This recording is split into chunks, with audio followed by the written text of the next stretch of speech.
Eta zer esperientzia dekozu, zerbait esan nahi baduzu, parlamentuan idazkaria izen zineneko ba. Hombre, nik uste dute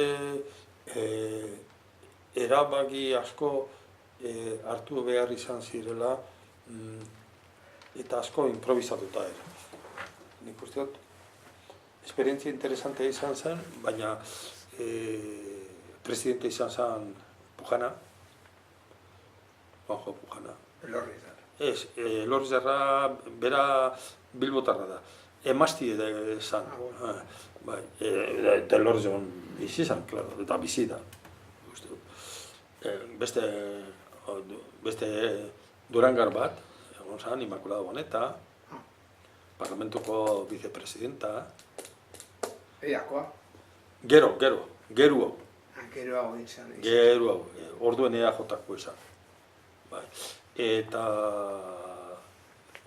esan, Leizaolaren iloba, Leizaola lehendakariaren iloba.